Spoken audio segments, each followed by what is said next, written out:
Welcome to active contracts Tamil. So என்னோட name Krishnamurthy. நான் SEBI register advisor கிடையாது. இந்த வீடியோ உங்களுக்கு ஒரு எஜுகேஷ்னல் பர்பஸ்க்காக மட்டுமே.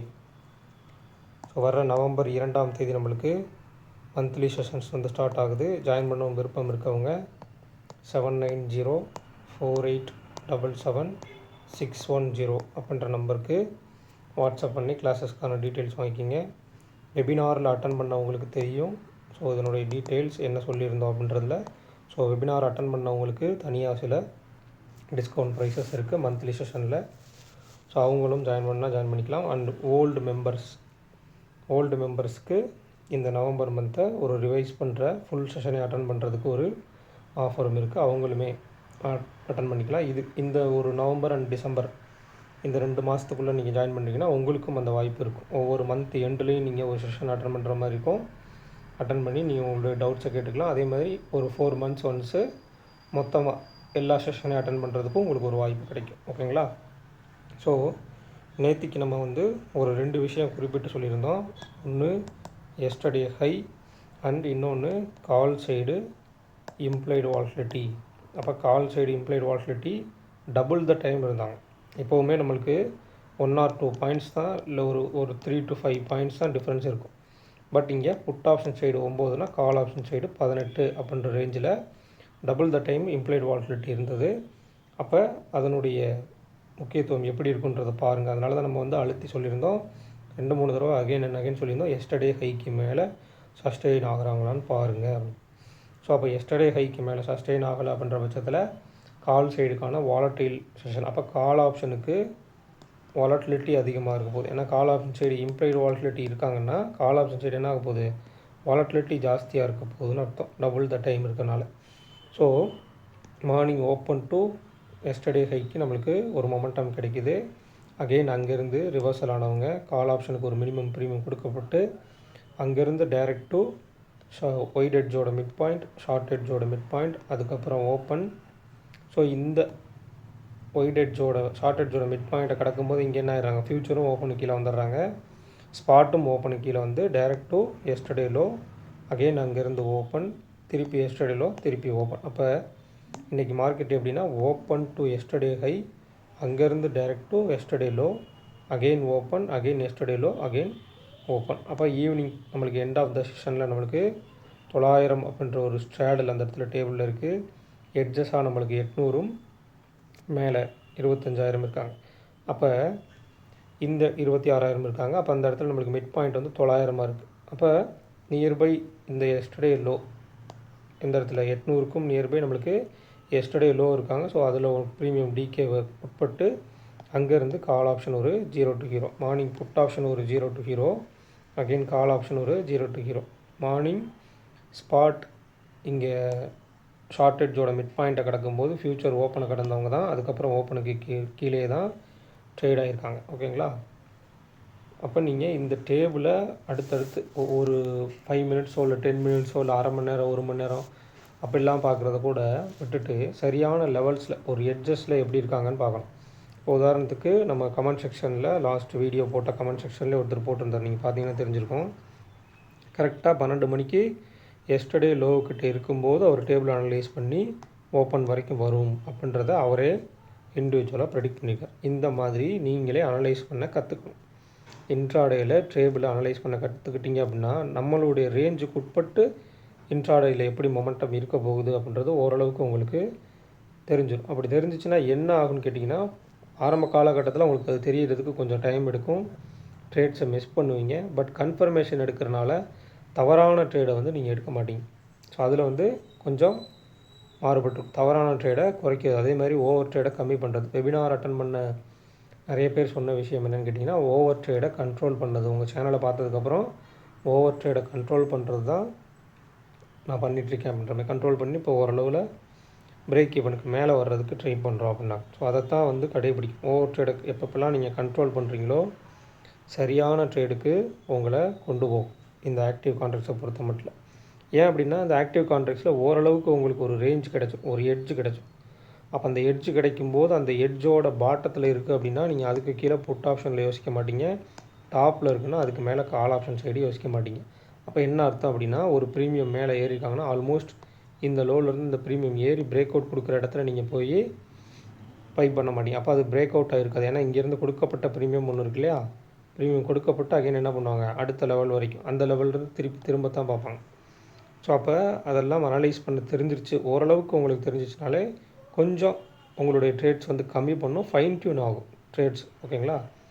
ஸோ இங்கே மார்க்கெட்டில் நம்மளுக்கு 25,936 முடிச்சுக்கிறாங்க. ஸோ இங்கே நம்மளுக்கு ஒரு மல்டிபிள் ஸ்ட்ராங்கிள் புட் ஆப்ஷன் நேற்றுக்கு இருந்த மாதிரி, சரிங்களா. மல்டிபிள் ஸ்ட்ராங்கிள் புட் ஆப்ஷன் கிட்டத்தட்ட 200 பாயிண்ட்டுக்கு இருக்காங்க, அதாவது 900 to 800 வரைக்கும். அப்போ 26,000, 25,900, 25,800 வரைக்கும் இருக்காங்க. அப்போ அதனுடைய நியர்பை மிட்டில் தான் மார்க்கெட் முடிஞ்சிருக்கு. அப்போ 25,900 ப்ளஸ் 900 அண்டு 26,000 அப்படி எடுக்கும்போது நம்மளுக்கு 25,950 அப்படின்றது ஷார்ட் எட்ஜோட மிட் பாயிண்ட். அடுத்து ஒய்டஸ்ட்டாக எடுத்துட்டிங்க அப்படின்னா 25,800 இங்கேருந்து கிட்டத்தட்ட 6 ஸ்ட்ரைக் ப்ரைஸ் நீங்கள் எடுக்கணும். ஸோ 6 ஸ்ட்ரைக் ப்ரைஸில் நம்மளுக்கு 25,800 to 26,200. அப்போ அதனுடைய மிட் பாயிண்ட் 26,000. அப்போ 26,000, 25,950 இந்த 2 லெவலுக்கும் மேலே இருந்தால் எப்படி இருக்காங்க, கீழே இருந்தால் எப்படி இருக்காங்க. இப்போ ஆல்மோஸ்ட் நம்ம காலையில் நேற்றுக்கு சொன்ன மாதிரி 25,975க்கும் 26,000க்கும் மேலே இருந்து சஸ்டெயின் ஆக முடியாமல் கீழே வந்தவங்க திருப்பி அதுக்கு மேலே போகலை, ஃபுல் அண்ட் ஃபுல் ஒரு டவுன் சைட் மொமெண்டத்திலே தான் இருந்திருக்கான். அகெயின் ஓப்பன் வந்தப்போ கூட ஓப்பனுக்கு மேலே சஸ்டெயின் ஆக முடியாமல் இருந்திருக்கான். அப்போ இந்த மிட் பாயிண்ட்ஸ் 950 ஆகட்டும், 26,000 ஆகட்டும், இந்த 2 மிட் பாயிண்ட்ஸுக்கும் மேலே இருந்தால் எப்படி இருக்காங்க. அப்போ மேலே 26,000 இதுக்கும் மேலே போனால் இன்றைக்கி என்ன இருக்காங்க, எஸ்டர்டே ஹைன்ற ஒரு விஷயம் இருக்காங்க. அப்போ இன்றைக்கி நம்மளுக்கு 950 ஒரு மிட் பாயிண்ட்டும் 25,950 ஒரு மிட் பாயிண்ட்ஸ் இருக்குன்னா, அதுக்கப்புறம் நம்மளுக்கு 26,000 ஒரு மிட் பாயிண்ட் இருக்காங்க. அப்போ 26,000 ஒரு மிட் பாயிண்ட்டுக்கு மேலே என்ன இருக்குது, நம்மளுக்கு எஸ்டர்டே ஹைன்ற ஒரு லெவல் இருக்குது. அப்போ இங்கெல்லாம் என்ன ரியாக்ட் பண்ணுறாங்க, அப்போ அதெல்லாம் தாண்டி போகிற அளவுக்கு அங்கே டேபிளில் ரேஞ்சஸ் க்ரியேட் ஆகுதான்னு பார்க்கணும். ஓகேங்களா. இப்போ 26,000 இந்த 2 ஸ்ட்ரைக் ப்ரைஸை கீழே எடுத்துகிட்டு 25,900, 25,800 கீழே எடுத்துகிட்டு இது ரெண்டையும் உள்ளே பிச் பண்ணிங்கன்னா என்ன ஆகும், மல்டிபிள் ஸ்ட்ராங்கிள் கால் ஆயிரும். 26,000லேருந்து நமக்கு 26,200 வரைக்கும் மல்டிபிள் ஸ்ட்ராங்கிள் கால் அந்த இடத்துல க்ரியேட் ஆகிடும். அப்போ இந்த 2 ஸ்ட்ரைக் ப்ரைஸ் தான் முக்கியமான விஷயம். ஓகேங்களா. அப்போ 26,000 கால், 26,000 புட் இருக்கிறது ஓகே. பட் இந்த 25,900, அதே மாதிரி 26,200, 26,100 இந்த 4 ஸ்ட்ரைக் ப்ரைஸில் 2 புட் ஆப்ஷனும் 2 கால் ஆப்ஷனும் எப்படி மாறி பிச் ஆகுறாங்களோ அதை பொறுத்து மார்க்கெட் மொமெண்டம் வேரியா. ஓகேங்களா. அப்போ 26,000 ப்ளஸ் 159, 26,159, 25,900 மைனஸ் 120, 25,780. அடுத்து இந்த 129 ப்ளஸ் 120 ப்ளஸ் 159, 279. அப்போ 26,279. இந்த சைடு 25,631 சம்திங். ஓகேங்களா. அப்போ இது ஒய்டஸ்ட் ரேஞ்சு, ஷார்ட்டஸ்ட் ரேஞ்சு. அப்போ இந்த ஷார்ட்டஸ்ட் ரேஞ்சை தாண்டறதுக்கு என்ன பண்ணுறாங்க, ஷார்ட்டஸ்ட் ரேஞ்சை ரீச் பண்ணுறதுக்கு என்ன பண்ணுறாங்க, ஒய்டஸ்ட் ரேஞ்சை ரீச் பண்ணுறதுக்கு என்ன பண்ணுறாங்க. அட் த சேம் டைம் இந்த மிட் பாயிண்ட்டாக இருக்கக்கூடிய இந்த 800 எட்ஜு உங்களுக்கு 26,000 ஒரு சின்ன எட்ஜு, 900 ஒரு எட்ஜு, 26,000 ஒரு எட்ஜு, அதுக்கு மேலே 25,800 ஒரு எட்ஜு, 26,200 எட்ஜு. அப்போ 25,800 அதாவது 25,780 நம்மளுக்கு ஷார்ட் ரேஞ்சோட பாட்டம், 25,800ன்றது நம்மளுக்கு ஒய்ட் எட்ஜோட பாட்டம். அப்போ நியர்பை இந்த எட்ஜஸ், அப்போ ஒய்ட் எட்ஜோட பாட்டத்தை கடந்தால் நமக்கு என்ன இருக்காங்க, கீழே ஷார்ட் ரேஞ்சோட பாட்டம். அப்போ ஒய்டஸ்ட் எட்ஜோட பாட்டத்தையே கடக்கிறாங்கன்னா ஷார்ட்டஸ்ட் ரேஞ்சோட பாட்டத்தை கடந்து நின்றால் என்ன ஆகும், மார்க்கெட்டு டவுன் சைடு மொமெண்டமாக. அப்போ எஸ்டர்டே ஹையை தாண்டி நின்று மேலே நம்மளுக்கு வீக்லி ஹையை தாண்டினா என்ன ஆகும், அங்கே ஷார்ட் ரேஞ்சோட டாப் வரும். ஸோ இந்த கணக்கீடுலாம் ஓரளவுக்கு ப்ராபபிலிட்டியை தெரிஞ்சிருக்கணும் நீங்கள். இந்த ப்ராபபிலிட்டிலாம் தெரிஞ்சிச்சு அப்படின்னா இதை தாண்டினால் இந்த மாதிரி போகிறதுக்கு சான்சஸ். அப்போ இங்கே இம்ப்ளைடு வாலிடிட்டி அதுக்கேற்ற மாதிரி இருக்கா, இல்லை டபுள் த டைம் நேற்றுக்கு இருந்த மாதிரி இருக்காங்களா, கிடையாது. அப்போ ஆல்மோஸ்ட் இன்றைக்கி ஒரு மொமெண்டம் கொடுத்து கால் ஆப்ஷன் சைடு நல்ல டிகே உங்களுக்கு நடந்திருக்கு. நடந்ததுக்கப்புறம் இம்ப்ளைடு வாலிடிட்டி ஈவனாக இருக்குது, பெரிய டிஃப்ரென்ஸ் இல்லை, ரெண்டு பக்கமும் 11 பாயிண்ட். ஓகேங்களா. ஸோ அப்போ இந்த இம்ப்ளைட் வாலட்டிலிட்டி ஈக்குவலண்ட்டாக இருக்குது அப்படின்னா இவங்க நாளைக்கு வந்து ஒரு எஸ்டர்டே ஹை அண்ட் லோ உள்ளே ட்ரேட் ஆகிட்டாங்கன்னா எந்த மாதிரி இருக்கும்? ரெண்டு பக்கமும் ஈவனாக இருக்காங்க, ஒரு எஸ்டர்டே ஹை அண்ட் லோ உட்பட்டு ட்ரேட் ஆனால் எப்படி இருக்கும் அப்படின்றதெல்லாம் கொஞ்சம் அனலைஸ் பண்ணி பார்க்கணும், எழுதணும். முடிஞ்ச அளவுக்கு ஒரு இந்த மாதிரி டிஃப்ரெண்ட்டான சினாரியோஸ்லாம் எழுதணும். என்னென்னு கேட்டிங்கன்னா ஒரு கால் சைடை விட புட் சைடு இம்ப்ளைட் வாலட்டிலிட்டி இப்படி இருந்திருக்கு. முந்தைய நாள் நம்மளுக்கு மல்டிபிள் ஸ்ட்ராங்கிள் கொடுத்துருக்காங்க. அடுத்த நாள் ஓப்பன் டு எஸ்டர்டே ஹை போய் எஸ்டர்டே ஹைக்கு மேலே நிற்காமல் அகெயின் திருப்பி கீழே வந்து இப்படி நடந்திருக்குன்ற இந்த மொமெண்டத்தை நீங்கள் எழுதிட்டீங்க அப்படின்னா இந்த ஒரு விஷயம் வந்து இம்ப்ளைட் வாலட்டிலிட்டி புட்டை விட கால் சைடு அதிகமாக இருந்தால் அப்போ டேபிள் இப்படி அமைஞ்சால் இந்த மாதிரி ஒரு சினாரியோ கிடைக்கிறதுக்கு, ஒரு மொமெண்டம் கிடைக்கிறதுக்கு சான்ஸ் இருக்குது அப்படின்றத உங்களால் அண்டர்ஸ்டாண்ட் பண்ணிக்க முடியும். அப்போ நம்மளுக்கு பேங்க் நிஃப்டி நம்மளுக்கு 58,214 அதே 58,000 தான். பேங்க் நிஃப்டியும் நீங்கள் ஆல்மோஸ்ட் செக் பண்ணி பார்த்தீங்கன்னா தெரியும் ஒரு மொமெண்டம் அவங்க எப்படி இருந்திருக்காங்க அப்படின்றத பொறுத்து.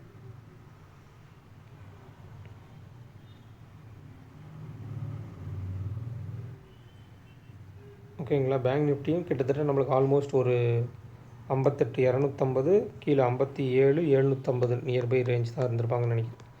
57,750 நியர்பை அண்ட் 58,250 நியர்பை இந்த ரேஞ்சுக்கு உட்பட்டு தான் இருந்திருப்பாங்கன்றது ஒரு அசம்ஷன். ஏன்னா பேங்க் நிஃப்டி நம்மளுக்கு ஓப்பன் எப்படி இருக்காங்கன்றதை பொறுத்து தான் பார்த்துருந்தோம். ஓப்பன் அவங்க கட் பண்ணதுக்கப்புறம் அவங்க பெருசாக லெவல்ஸ் நோட் பண்ணல. ஏன் காரணம் கேட்டிங்கன்னா நம்ம நிஃப்டியை ஃபோக்கஸ் பண்ணுறோம். முடிஞ்ச அளவுக்கு பேங்க் நிஃப்டியை ஒரு சப்போர்ட்டிவ் இண்டெக்ஸாக வச்சுருக்கோம். அப்போ பேங்க் நிஃப்டி ஓப்பனுக்கு கீழே வந்துட்டாங்க அப்படின்ற பட்சத்தில் இவங்க என்ன பண்ணுறாங்க, ஓப்பனுக்கு கீழே வர்றதுக்கு ட்ரை பண்ண போகிறாங்க. இன்னொரு விஷயம் கவனிக்க வேண்டிய விஷயம் என்னென்னு கேட்டிங்கன்னா உங்களுக்கு நியர்பை 58,200 தான் முடிச்சுக்கோம். ஒரு 200 பாயிண்ட் தான் மேலே இருக்குது. பட் கால் சைடை விட புட் சைடு சரிங்களா ரொம்ப ரொம்ப ப்ரீமியம் கம்மியாக இருக்குது. அப்போ கால் சைடில் கிட்டத்தட்ட ஒரு 300 பாயிண்ட்டுக்கு மேலே ப்ரீமியம் அதிகமாக இருக்குது. அப்போ கால் சைடுக்கு இவ்வளோ இம்ப்ளைட் வாலட்டிலிட்டி வச்சு ஒரு மந்த்லி எக்ஸ்பைரியில் இம்ப்ளைட் வாலட்டிலிட்டியும் சரி ஒரு டைம் வேல்யூ அதிகமாக இருக்கக்கூடிய ஒரு ப்ரீமியம் இருக்குன்னா ஒரு மந்த்லி எக்ஸ்பைரியில் அவங்க எப்படி செயல்பட போகிறாங்க, அப்போ அவங்களுடைய ரேஞ்சஸ் எந்த மாதிரி இருக்கும். ஒரு டேபிளில் ஒரு ஒய்டஸ்டான ஒரு எட்ஜ் எடுத்து வச்சுட்டு அந்த எட்ஜிலேருந்து மார்க்கெட் வந்து எப்படி இருக்காங்கன்னு பார்க்கணும். இப்போ ஆல்மோஸ்ட் உங்களுக்கு நிஃப்டியில் 1 பாயிண்ட்ஸ் தான் டிஃப்ரென்ஸ் இருந்தாங்க. பட் பேங்க் நிஃப்டியில் உங்களுக்கு 2 பாயிண்ட் இருக்குது. கால் சைடுக்கும் புட் சைடுக்கும் முன்னான இம்ப்ளைட் வாலட்டிலிட்டி டிஃப்ரென்ஸ் பார்த்திங்கன்னா 2 பாயிண்ட் இருக்குது. அப்போ இவங்க எப்படி நாளைக்கு ரியாக்ட் பண்ண போகிறாங்க, ஒரு எஸ்டர்டே கை அதாவது ஒரு நிஃப்டி ஒரு மொமெண்டத்தை கீழே எடுத்துகிட்டு போகலைன்றதுக்கு ஒரு காரணம் பேங்க் நிஃப்டி. பேங்க் நிஃப்டி என்ன பண்ணாங்கன்னா உங்களுக்கு ப்ரீவியஸ் க்ளோஸ்க்கு மேலேயே தான் சஸ்டெயின் ஆகிருந்தாங்க. அதை நீங்கள் பார்த்துருந்தீங்கன்னா தெரிஞ்சிடும். ஸோ அப்போ அவங்களுடைய இம்ப்ளைட் வாலட்டிலிட்டிக்கும் இவங்களுடைய இம்ப்ளைட் வாலட்டிலிட்டிக்கும் எவ்வளோ டிஃப்ரென்ஸ் இருக்கிறது அப்படின்றத நீங்கள் கணக்கில் எடுத்துக்கணும். ஓகேங்களா? ஸோ உங்களுக்கு ஆல்மோஸ்ட் ஒரு 26,000 அப்படின்றதான் ஒரு கீ லெவலாக இருக்கும். அப்போ 26,000க்கு மேலே சஸ்டெயின் ஆகிறாங்களா இல்லை கீழே சஸ்டெயின் ஆகிறாங்கன்றதை பொறுத்து தான் அடுத்தபடியான மொமெண்டம். அதில் சஸ்டெயின் அப்படின்றது மீன்ஸ் அந்த சைடில் சஸ்டெயின் ஆகிட்டால் அதுக்கு மேலே போகிறதுக்கு உண்டான டேபிளும் ரேஞ்சஸும் அந்த இடத்துல க்ரியேட் ஆகணும். ஸோ உங்களுக்கு புரியலை அப்படின்னா அந்த மல்டிபிள் ஸ்ட்ராங்கிள் அப்படின்ற ஒரு டைப்ஸ் ஆஃப் மல்டிபிள் ஸ்ட்ராங்கிள்னு ஒரு வீடியோ பிகினர்ஸ் கைடில் ப்ளேலிஸ்ட்டில் இருக்கும், போய் அதை அனலைஸ் பண்ணி பாருங்கள். அதை ட்ராயிங் வரைஞ்சி வச்சு அதில் ஒவ்வொரு டைப்ஸ் ஆஃப் மல்டிபிள் ஸ்ட்ராங்கிளில் ட்ராயிங் வரைஞ்சி வச்சு நம்ம சொல்லியிருக்கோம். அப்போ ஒவ்வொரு ட்ராயிங்க்கும் அங்கே என்ன மாதிரி மார்க்கெட் மொமெண்டம் கொடுக்குது அப்படின்றத நீங்கள் அனலைஸ் பண்ணிங்கன்னா அப்படின்னா தான் அதில் உள்ள அந்த விஷயம் அப்படியே இங்கே ரெப்ளிகாவாகும். லெவல்ஸ் கொஞ்சம் முன்ன பின்ன இருக்கலாம், பட் அந்த மல்டிபிள் ஸ்ட்ராங்கிள் ஒரு மொமெண்டம் இங்கே க்ரியேட் பண்ணுறதுக்கான ஒரு வேறுபாடு இல்லாமல் ஒரு ரெண்டு பேர்த்துக்கும் ஒரு ஒற்றுமை நம்ம சொல்லியிருக்கக்கூடிய அந்த டைப்ஸ் ஆஃப் மல்டிபிள் ஸ்ட்ராங்கிளுக்கும் இங்கே மார்க்கெட் நடக்கிறதுக்கு உண்டான ஒற்றுமையை நீங்கள் பார்க்கலாம். ஒவ்வொரு மொமெண்டத்துலேயுமே நீங்கள் பார்க்கலாம், ஒரு மூமெண்ட்லேயுமே. ஸோ அதனால தான் மல்டிபிள் ஸ்ட்ராங்கிளை கொஞ்சம் கன்சிடர் பண்ணி பாருங்கள் அப்படின்றது.